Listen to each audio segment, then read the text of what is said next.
അതിനുശേഷം ഇവിടെ ചിന്നുവാണ് വിഷമിച്ച് ഷെന്നന്റെ വീട് തന്നെ നോക്കിക്കൊണ്ടിരിക്കും. കാരണം അവന് പ്രോമിസ് ചെയ്തിട്ട് അവസാനം അവന്റെ നല്ലതിന് വേണ്ടി അവളെ തെറ്റിച്ച്. അതുകൊണ്ട് അവൻ നല്ല വിഷമത്തിലായിരിക്കും എന്ന് ഇവൾക്ക് മനസ്സിലാക്കാൻ പറ്റും. ഇതേ സമയം ഇവിടെ ഇവളുടെ അച്ഛനാണ് അമ്മയോട് ദേഷ്യത്തി ചിന്നു ഇത്ര പ്രശ്നം ഉണ്ടാക്കിയിട്ടും അവൾക്ക് അപ്പൂപ്പനോടും സോറി ചോദിച്ചോടെന്ന് പറഞ്ഞ് അമ്മയെ വഴക്കുറയും അവൾ എങ്ങനെയാണ് വളർത്തിയെന്ന്. അതുകൊണ്ട് അവരും കുറ്റലേറ്റെടുത്ത് പിള്ളേരെല്ലാം തെറ്റുകയാണ് അത് എന്റെ ഭാഗത്ത്, അതേ പിള്ളേർ നല്ല കാര്യങ്ങൾ ചെയ്യാണ് അതെല്ലാം നിങ്ങളുടെ ഭാഗത്താണെന്ന് അറിഞ്ഞ് അമ്മയും ദേഷ്യപ്പെടും. അങ്ങനെ പിള്ളേരെ വളർത്താനുള്ളത് രണ്ടുപേർക്കും കൂടെ ബാധകമെന്ന് അറിഞ്ഞ് ഇവർ തമ്മിൽ വഴക്കാകും. അങ്ങനെ ഈ പ്രായത്തിൽ തന്നെ അവൾ പറഞ്ഞ് മനസ്സിലാക്കാൻ സാധിച്ചില്ല. പിന്നെ അവളോട് സംസാരിക്കുന്നതിനെ പാടായിരിക്കും എന്നറിഞ്ഞ് അച്ഛൻ അമ്മയോട് തർക്കിച്ചോണ്ടിരിക്കുമ്പോൾ അവിടേക്ക് ഒരു അനിയനാണ് ഈ പ്രശ്നം സോൾവ് ചെയ്യാൻ വേണ്ടി അവന് വിശക്കുവാന്നറിഞ്ഞ് അച്ഛനെ വിളിച്ചോണ്ട് അവിടെ നിന്ന് പോകും. അതിനുശേഷം ചിന്നു തിരിച്ച് അവളുടെ റൂമിലേക്ക് വന്നിരിക്കുമ്പോഴാണ് ഇത് കണ്ട് അമ്മയും പറയുമെന്ന് ഇവളായിട്ട് ഒറ്റയ്ക്ക് സംസാരിക്കും. ചിന്നു, നിന്റെ വെയിറ്റ് കുറഞ്ഞല്ലേ, നിന്റെ അപ്പൂപ്പൻ ഇവിടെ നിന്ന് അത്രയ്ക്ക് പ്രശ്നം ഉണ്ടാക്കിയതുകൊണ്ട് നിന്നെ മാപ്പ് അപേക്ഷിക്കാനൊക്കെ പറഞ്ഞ്. പക്ഷെ എന്നാലും നിനക്ക് നല്ല ധൈര്യമാണല്ലേ, ഞങ്ങളോട് ഒരു വാക്കുപോലും പറയാതെ നീ വീട്ടിൽ നിന്ന് ഇറങ്ങിപ്പോയോ. നിന്നെ ഓർത്ത് ഇത്രയും ദിവസം ഞങ്ങൾ എത്രമാത്രം വിഷമിച്ചെന്നറിയോ, ഞങ്ങൾ പോകാത്ത സ്ഥലമില്ല,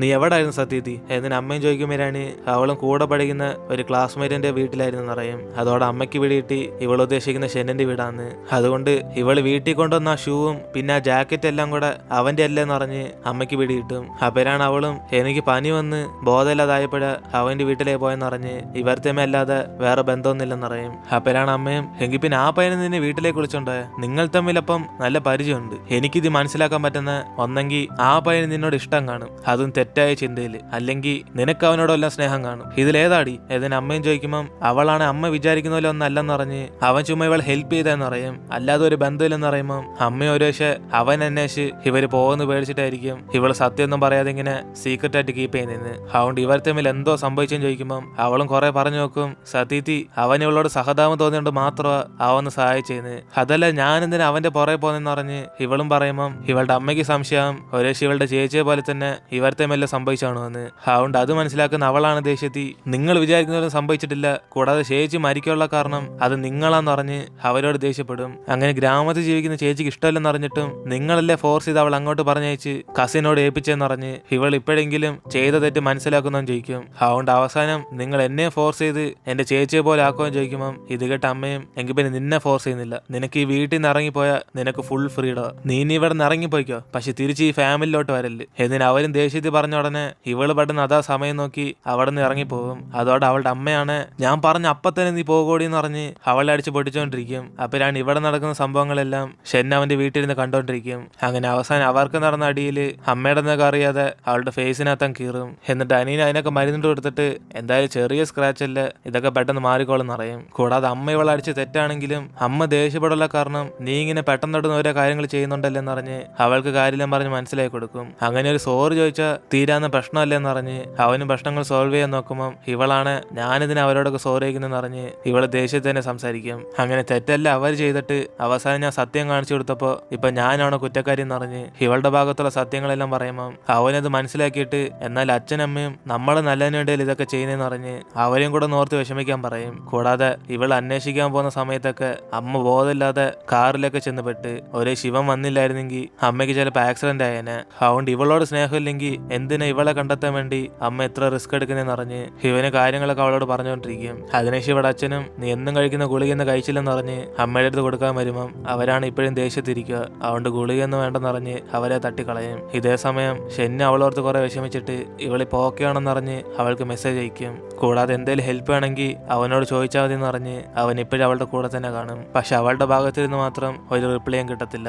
കാരണം ഇനി തൊട്ട് ഷിന്നു വീട്ടിൽ നിന്ന് ഇറങ്ങിപ്പോയിരിക്കാൻ വേണ്ടി അവളുടെ അമ്മയെ സുരക്ഷയായിട്ട് ഒരു എക്സ്ട്രാ വാതിലും കൂടെ ഫിക്സ് ചെയ്യും. അങ്ങനെ ഇനി തൊട്ട് നീ രക്ഷിച്ച ആ പക്ഷിയെ പോലെ തന്നെ ആ കൂട്ടി കിടക്കാൻ പോന്നെന്ന് പറഞ്ഞ് ഹനീൻ ഇവളോട് പറഞ്ഞുകൊണ്ടിരിക്കും. അങ്ങനെ അതിനുശേഷം ഷെന്ന അവന്റെ വീട്ടിൽ നിന്ന് പുറത്തേക്ക് ഇറങ്ങി വരുമ്പോഴാണ് ഇവിടെ ചിന്നയുടെ അമ്മയാണ് അവനെ കണ്ടിട്ട് ഇനി ഇവൻ അവളുടെ പുറകെ വരുവാണ്, പിന്നെ ഇവരെ കണ്ട് വെറുതെ നിൽക്കത്തില്ലെന്ന് പറഞ്ഞ് ഇവന്റെ ജാക്കറ്റ് തിരിച്ചു കൊടുത്തിട്ട് അവിടെ നിന്ന് പോകും. അതിനുശേഷം അവള് വീട്ടിൽ നിന്ന് പഠിച്ചുകൊണ്ടിരിക്കുമ്പോഴാണ് അമ്മയാണ് തിരിച്ച് വീട്ടിൽ വന്നിട്ട് അവന്റെ ഡ്രസ്സ് ഇപ്പൊ അവന്റെ തിരിച്ചു കൊടുത്തെന്ന് പറയും. കൂടാതെ ഇനി അവൻ നിന്റെ പുറകെ വരുവാണ്, അവന്റെ വീട് ഞാൻ കത്തിക്കും പറഞ്ഞ് അവനെ വാൺ ചെയ്ത കാര്യങ്ങളൊക്കെ പറയും. അതിനുശേഷം ഇന്ന് തൊട്ട് ഇന്ന് എല്ലാ ദിവസവും ഇവളെ സ്കൂളിൽ കൊണ്ടാക്കുന്ന അവളുടെ അമ്മയാണെന്ന് തീരുമാനം എടുക്കും. അങ്ങനെ അതുകൊണ്ട് ഇവരുടെ അനുവാദം ഇല്ലാതെ എവിടേക്കും പോകാൻ പറ്റത്തില്ല. ഇതൊക്കെ ചെയ്യുന്നത് ഇവളുടെ നല്ലതിന് വേണ്ടിയാ. കാരണം ഇനി ഇവൾ ഇവിടെ നിന്ന് ഇറങ്ങിപ്പോകുന്ന അമ്മയ്ക്ക് ഒരു പേടിയുണ്ട്. അതുകൊണ്ട് തൽക്കാലം പഠിച്ചിറങ്ങുന്നവരെ പഠിത്തത്തിൽ മാത്രം ഫോക്കസ് ചെയ്താൽ മതി എന്ന് അമ്മ അവൾ അഡ്വൈസ് ചെയ്യും. കൂടാതെ ഇപ്പൊ ഇങ്ങനെയൊക്കെ ചെയ്യുന്നുണ്ട് ഇവരെ കുറിച്ച് എന്ത് വിചാരിച്ചാലും അവരൊന്നും മൈൻഡ് ചെയ്യുന്നില്ലെന്ന് പറയും. കാരണം എല്ലാം ഇവളുടെ സേഫ്റ്റിക്ക് വേണ്ടി മാത്രമാണ് ചെയ്യുന്നത്. അതുകൊണ്ട് കോളേജത്തിന് ശേഷം മാത്രം നീ സ്വാതന്ത്ര്യമായിട്ട് പോയിക്കോന്ന് പറഞ്ഞ് അമ്മ അവളോട് സംസാരിച്ചുകൊണ്ടിരിക്കും. അതിനുശേഷം ഇപ്പൊ അടുത്ത ദിവസം ഇവള് സ്കൂളിലേക്ക് ചെല്ലുമ്പോഴാണ് പിള്ളേരെല്ലാരും കൂടെ ഇവളിപ്പോ ന്യൂസ് മൊത്തത്തിൽ ഫേമസ് ആയെന്ന് പറഞ്ഞ് അവളെ കുറിച്ച് സംസാരിച്ചുകൊണ്ടിരിക്കും. അങ്ങനെ സീരിയലിനെക്കാളും ഇവളുടെ ടോപ്പിക് ആയിരുന്നു ഇപ്പൊ ട്രെൻഡിങ് എന്ന് പറഞ്ഞ് അവരോരോരുത്തരും കളിയാക്കുമ്പം ഇതൊക്കെ കേട്ട് അവൾക്കും ചെറിയ വിഷമം വരും. അപ്പോഴാണ് ക്ലാസ്സിലേക്ക് ഷെന്നും വന്നുടനെ ഇവൾ അവനെ കണ്ട് പേടിച്ചിട്ട് പെട്ടെന്ന് അങ്ങോട്ടേക്കങ്ങ് തിരിഞ്ഞിരിക്കും. അങ്ങനെ അതുകൊണ്ട് അവൻ അടുത്തേക്കൊന്ന് സംസാരിക്കാൻ നോക്കുമ്പം ഇവനെ മൈൻഡ് ചെയ്യാതെ അവിടെ നിന്ന് എഴുന്നേറ്റ് പോകും. അതിനുശേഷം ക്ലാസ് ടീച്ചറാണ് ഇവൾ വിളിച്ചൊരിച്ച് സംസാരിക്കും. ഇവളുടെ ഫാമിലി നടന്ന പ്രശ്നങ്ങളൊക്കെ ഇദ്ദേഹത്തിന് അറിയത്തില്ലെങ്കിലും ഇവളുടെ പ്രായത്തിൽ അദ്ദേഹം ഇതേപോലെയൊക്കെ തന്നെ ആയിരുന്നു അറിയും. അങ്ങനെ എല്ലാം ഇതൊക്കെ ഒരു സമയം വരെ ഉള്ളെന്ന് പറഞ്ഞിട്ട് വളർന്നതിന് ശേഷം ഈ ദേഷ്യമെല്ലാം കുറഞ്ഞോളെന്ന് അറിയും. അതുകൊണ്ട് ഇവളുടെ ഫീലിങ്സ് ഒക്കെ കൺട്രോൾ ചെയ്യാൻ പറഞ്ഞിട്ട് ഇവള് പഠിച്ചിറങ്ങുന്നവരെ അവളുടെ പാരന്റ്സിന്റെ കൂടെ തന്നെ ജീവിക്കാൻ പറയും. അതുകൊണ്ട് ഇനി വലിയ ഹെൽപ്പ് ആണ് ഒരു സാറായിട്ട് കാണാതെ ഫ്രണ്ടായിട്ടൊന്ന് സംസാരിച്ചെന്ന് പറഞ്ഞ് അവളെ പറഞ്ഞേക്കും. അതിനുശേഷം സാറും ഇവൾക്ക് കുറച്ച് റിലാക്സ് ആകാൻ വേണ്ടി അവിടുത്തെ സൈക്കോളജിസ്റ്റിനെ കാണാൻ പറയുമ്പം ഇവൾ നേരെ അവിടേക്കായിരിക്കും ചെല്ലുന്നത്. അതേസമയം ഇവളെ കണ്ട് സംസാരിക്കാൻ വേണ്ടി ഷെൻ അവിടെ വെയിറ്റ് ചെയ്തോണ്ടിരിക്കുക. അതുകൊണ്ട് ഇവനെ കണ്ട് പേടിച്ച് അവൾ പെട്ടെന്ന് തിരിഞ്ഞങ്ങ് പോകും. അപ്പോഴാണ് ഇത് കാണുന്ന അവനും പുറകെ ഒന്ന് അവളോട് സംസാരിക്കാൻ നോക്കുമ്പം ഇവളാണ് മനഃപൂർവ്വം അവന്റെ അടുത്ത് നഗന്നായിരിക്കും പോകുന്നത്. അതുകൊണ്ട് അത് മനസ്സിലാക്കി അവന് പുറകെ ഒന്ന് ഇവൾ പോയ സ്ഥലത്ത് ഫോളോ ചെയ്ത് വരുമ്പോഴാണ് അവളൊരു ഡോർ ലോക്ക് ചെയ്ത് അകത്തേക്ക് പോയതുപോലെ ഇവന് തോന്നും. അങ്ങനെ അതുകൊണ്ട് അവനിപ്പോ ആ ഡോർ ലോക്കായി കിടക്കുന്നുണ്ട് പുറത്തിരുന്ന് സംസാരിക്കും. ഇവൻ ഇത്ര മെസ്സേജ് അയച്ചിട്ട് എന്തിനാ ഇവളെ റിപ്ലൈ തരാത്തതെന്ന്. കൂടാതെ ഇവളെ റിപ്ലൈ ചെയ്തില്ലെങ്കിലും എന്തിനാ ഇവന്റെ അടുത്ത് ഒരു വാക്കുപോലും പറയാതെ അവിടെ നിന്ന് ഇറങ്ങിപ്പോയെന്ന് ചോദിക്കുമ്പം ഡോർ തുറന്നിട്ട് ഇവന്റെ ഫ്രണ്ട്സ് ആണ് എന്തൊരു റൊമാൻറ്റിക് ഡയലോഗാണ് അളിയാന്നറിഞ്ഞ് അവന്മാർ അവിടെ നിന്ന് കളിയാക്കും. കാരണം ഷിന്നു ആണ് അവൾ അപ്പുറത്തെ സൈഡ് ഒളിഞ്ഞിരുന്ന് ഇതെല്ലാം കേട്ടോണ്ടിരിക്കുക. അതുകൊണ്ട് ഷെൻ ഇവിടെ മൊത്തം നാണം കെട്ട്. കൂടാതെ ഇവൻ പറഞ്ഞെല്ലാം കേട്ട് അവൾ അവിടെ നിന്ന് സങ്കടപ്പെട്ടുകൊണ്ടിരിക്കുക. എന്നിട്ട് ഇവര് സ്വിമ്മിംഗ് ക്ലാസ് വെച്ച് കണ്ടുകിട്ടുമ്പോഴാണ് ഷെന്നാണ് അവളുടെ അടുത്തേക്ക് ചെന്നിട്ട് ഇവളെന്തിനാ ഒരു വാക്കുപോലും പറയാതെ അവന്റെ വീട്ടിൽ നിന്ന് ഇറങ്ങിപ്പോയെന്ന് ചോദിക്കും. കൂടാതെ ഇവളുടെ ഫാമിലി എല്ലാം പ്രഷർ ചെയ്യുന്നോണ്ട് ചോദിക്കുമ്പം അവൾ ഒന്നിനും ഉത്തരം പറയാതെ ഇവൻ അവോയ്ഡ് ചെയ്തോണ്ടിരിക്കും. അതേസമയം ഇത് മനസ്സിലാക്കുന്ന അവന്റെ ഫ്രണ്ട്സ് ആണ് ക്ലാസ്സിന് ശേഷം ഇവനെ വാൺ ചെയ്യും. ഇവൻ ജീവിക്കുന്നത് യഥാർത്ഥത്തെ ലൈഫാ, അല്ലാതെ സിനിമയിലോ ഡ്രാമയിലോ നടനൊന്നല്ലെന്ന്. അതുകൊണ്ട് അവളുടെ ഫാമിലി സിറ്റുവേഷൻ ഒക്കെ മനസ്സിലാക്കി അവളുടെ അടുത്ത് നിന്ന് മാറിപ്പോകാൻ വേണ്ടി പറയും. പക്ഷെ ഇവനാണ് ആരെന്തു പറഞ്ഞാലും എനിക്ക് അവളെ സഹായിക്കാൻ ആഗ്രഹമുണ്ടെന്ന് പറഞ്ഞ് ഇവൻ അതിൽ തന്നെ ഉറച്ചിരിക്കും. എന്നിട്ട് അവന്റെ കൂട്ടുകാരനോട് ഒരാളൊരു പ്രോമിസ് ചെയ്തിട്ട് അതെന്തിനാ ബ്രേക്ക് ചെയ്യുന്നതെന്ന് പറഞ്ഞ് ചിന്നിനോർത്ത് ദേഷ്യപ്പെട്ട് ചോദിക്കും. അപ്പോഴാണ് കൂട്ടുകാരനും പ്രോമിസ് ബ്രേക്ക് ചെയ്ത് ഞാനല്ലല്ലോ എന്ന് പറഞ്ഞ് അവനോട് ദേഷ്യപ്പെടണമെന്ന് അറിയും. കൂടാതെ ചിന്നി ഇവനെ കണ്ടിട്ട് ജസ്റ്റ് ഒന്ന് മൈൻഡ് ചെയ്യാതെ പോയെന്നേ ഉള്ളു, അല്ലാതെ ഇവനോട് ഇഷ്ടമില്ലെങ്കിൽ അവൾ അപ്പത്തന്നെ റിജക്ട് ചെയ്തേനെന്ന് ഇവനെ സമാനപ്പെടുത്താൻ നോക്കും. അതോടെ ഷെന്നാണ് ദേഷ്യത്തി ഞാൻ എപ്പോഴാണ് നിന്നോട് ചിന്നിനെ കുറിച്ചാ സംസാരിക്കുന്നതെന്ന് ഇവനോട് ചൂടാകുമ്പം കൂട്ടുകാരനും കുറച്ച് ടെൻഷനി ഞാൻ ചുമ്മാ ചെക്ക് ചെയ്താന്ന് പറഞ്ഞ് അവന് കാര്യമെല്ലാം പിടികിട്ടും. പക്ഷെ അതിനെ കുറിച്ച് ഓപ്പൺ ആയിട്ട് ഇപ്പൊ ഷെന്നിനോട് സംസാരിക്കത്തില്ല. അതിനുശേഷം അവനും ഇവന്റെ അച്ഛൻ ഇപ്പൊ ഒരു കേസ് നടക്കാമെന്ന് പറഞ്ഞ് അവന്റെ അച്ഛൻ ഇപ്പൊ എങ്ങനെ ഉണ്ടെന്ന് പോയി തിരക്കാൻ വേണ്ടി പറയും. കാരണം ഒരു ലേഡിക്ക് സർജറി ചെയ്യാൻ പോയി അവരാണെ മരിച്ചുപോയി. അതുകൊണ്ട് ആ പ്രശ്നം കാരണം ആ ലേഡിയുടെ ഫാമിലി ഇവന്റെ അച്ഛനെതിരെ കേസ് കൊടുത്തേക്കുക. അങ്ങനെ അതെല്ലാം കേട്ട് ഷെന്നാണ് എങ്കിൽ പിന്നെ നല്ല കാര്യമായി പോയി എന്നറിഞ്ഞ് അവന്റെ അച്ഛനെ കുറിച്ച് ഇപ്പോ എല്ലാരും അറിഞ്ഞാണെന്ന് അറിയും. അങ്ങനെ ഇവന്റെ അടുത്ത് അച്ഛനെ കുറിച്ച് ദേഷ്യത്തിൽ പറഞ്ഞാലും അവൻ അതിനുശേഷം നേരെ ചെല്ലുന്ന അവന്റെ അച്ഛനെ കാണാൻ വേണ്ടിയാ. അങ്ങനെ ആശുപത്രി ഇവന്റെ അച്ഛനില്ലാത്ത കണ്ട് അവൻ അവിടെ തിരക്കൊണ്ടിരിക്കുമ്പം മറ്റേ നഴ്സാണ് ഇവന്റെ അടുത്തേക്ക് വന്നിട്ട് ഇവന്റെ അച്ഛനെ സസ്പെൻഡ് ചെയ്ത കാര്യമൊന്നും ഇവൻ അറിഞ്ഞില്ലെന്ന് ചോദിക്കും. അങ്ങനെ അത് കേട്ട് അടുത്ത സെക്കൻഡ് തന്നെ ഇവൻ അച്ഛനെ കാണാൻ വേണ്ടി വീട്ടിലേക്ക് ചെല്ലുമ്പം അവന്റെ അച്ഛനും അപ്പുറത്ത് വീട്ടിലെ പട്ടിക്കുട്ടി ഇദ്ദേഹത്തിന് നോക്കിക്കോളം തന്നെന്നറിഞ്ഞ് അവനെ കണ്ട് സംസാരിച്ചുകൊണ്ടിരിക്കും. ഇതേ സമയം അവനാണ് അവിടേക്ക് ഇരുന്നിട്ട് ഇവർ ഇതിനുമ്പെടുത്ത ഫാമിലി ഫോട്ടോസൊക്കെ അച്ഛനാണ് ഇപ്പൊ അവന്റെ വീട്ടിൽ നിന്ന് അച്ഛൻ ചോദിക്കും. കാരണം ഇവരുടെ പഴയ ഫോട്ടോസൊക്കെ ഇപ്പൊ അച്ഛൻ അവനെ കണ്ടെത്തി കൊടുത്തേക്കുക. കൂടാതെ ഇത്രയും വർഷം അദ്ദേഹം സേഫ് ആയിട്ട് വെച്ചിരുന്ന.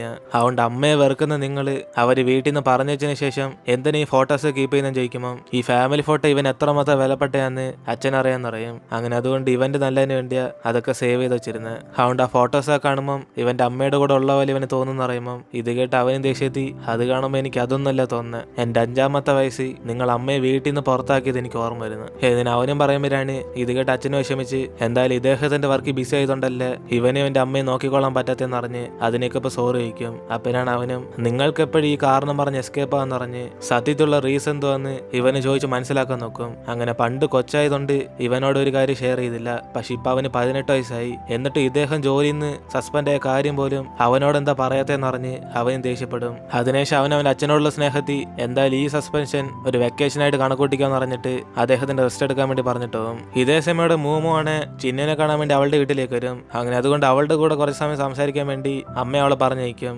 അപ്പിനാണ് ചിന്നുവും ഇവള് മുമ്പ് ആഗ്രഹിച്ച പോലെ ഇപ്പൊ അവളുടെ അടുത്ത് ആ ധൈര്യം പോലും ഇല്ലെന്നറിയും. അങ്ങനെ ഒരു ധൈര്യം എല്ലാം കുറഞ്ഞോണ്ട് വരുമെന്ന് അറിഞ്ഞ് ചിന്നുവും അവള് ചെയ്തെല്ലാം അവസാനം തെറ്റായി പോയെന്നറിയും. അപ്പിനാണ് ഇത് കേട്ട് മൂമുവും ഇവള് തോറ്റെന്നറിഞ്ഞ് ഇവളെ ചെയ്ത് തെറ്റാത്തില്ലെന്നറിയും. അങ്ങനെ ഇവളുടെ ചേച്ചിക്ക് നീതി കിട്ടാൻ വേണ്ടില്ല ഇതൊക്കെ ചെയ്തേന്ന് അവളെ സമാനപ്പെടുത്തുമ്പം ചിന്നുവാണ് അവളുടെ ചേച്ചിക്ക് അവസാനം നീതി കിട്ടിയില്ല, കൂടാതെ ഫാമിലിയും മൊത്തം ദേഷ്യത്തിലാക്കി എന്നറിഞ്ഞ് അവൾ സങ്കടപ്പെട്ടുകൊണ്ടിരിക്കും. അപ്പോഴാണ് മൂമുവും പറയുന്നത് ഇവളുടെ വിഷമങ്ങളൊക്കെ തീർക്കാൻ വേണ്ടി അവൾ ഡാൻസാ കളിക്കുന്നത്. അങ്ങനെ അതുകൊണ്ട് ഇവൾക്ക് ഇവളുടെ ചേച്ചിയെ പോലെ ഡാൻസ് കളിക്കാൻ ആഗ്രഹമുള്ളതുകൊണ്ട് ഡാൻസ് ക്ലബ്ബിൽ ജോയിൻ ചെയ്യുമെന്നും ചോദിക്കും. അതേസമയം ചിന്നു വീണ്ടും ഇതിനെക്കുറിച്ച് ആലോചിക്കാന്ന് പറഞ്ഞിട്ട് ഇവര് സംസാരിച്ചുകൊണ്ടിരിക്കുമ്പം ഇവളുടെ വീട്ടിലാണ് അച്ഛനെ അപ്പൂപ്പനെ വിളിച്ചിട്ട് ചിന്നുവിന് ഇപ്പൊ തന്നെ ഗ്രാമത്തിലേക്ക് വിളിച്ചുകൊണ്ടുവന്ന് മാപ്പ് അപേക്ഷിക്കാന്ന് പറയും. അപ്പനാണ് അത് കേട്ട് അമ്മയാണ് അടുത്ത സെക്കൻഡ് ഫോം വാങ്ങിച്ചിട്ട് അപ്പൂപ്പനോട് ദേഷ്യപ്പെടും. ചിന്നു ഇപ്പൊ എങ്ങോട്ടും വരുന്നില്ല, അവൾക്ക് പരീക്ഷ ഉള്ളതുകൊണ്ട് അവൾ ഇവിടുന്ന് പഠിക്കാൻ പോകുന്നു. അങ്ങനെ അതും പറഞ്ഞ് ഫോൺ കട്ട് ചെയ്ത ഉടനെ ഇവിടെ അവളുടെ അച്ഛനാണ് ഭയങ്കര ദേഷ്യത്തിൽ എത്ര ധൈര്യം ഉണ്ടെങ്കിൽ എന്റെ അച്ഛനോട് ഇങ്ങനെ സംസാരിക്കുന്ന പറഞ്ഞ് അദ്ദേഹം മിക്കവാറും ദേഷ്യപ്പെടുന്ന മുമ്പേ പെട്ടെന്ന് മാപ്പ് അപേക്ഷിക്കാൻ വേണ്ടി പറയും. പക്ഷെ ഇവിടെ അമ്മയാണ്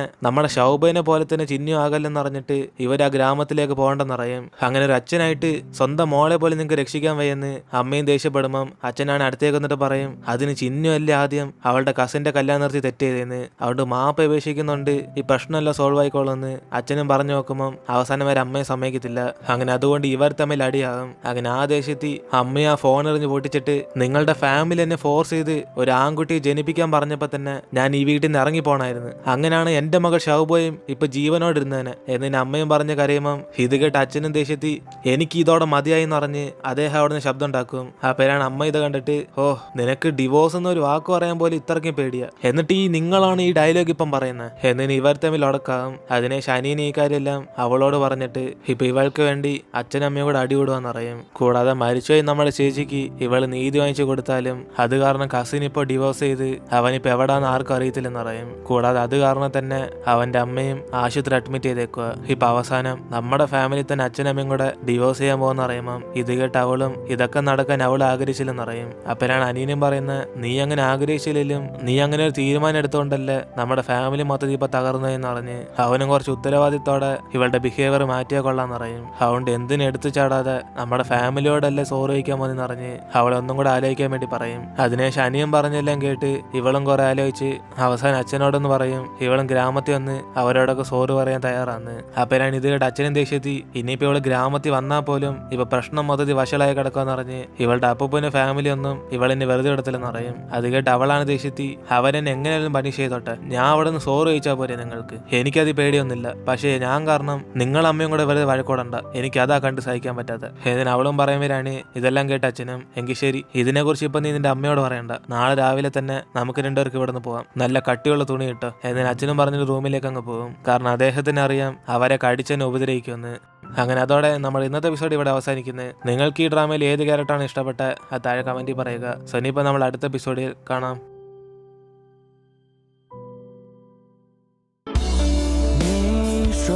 这夏日的味道，橘子汽水往下燃烧，一杯酒到但还爱啤酒的泡泡，我还是最喜欢你清澈的笑。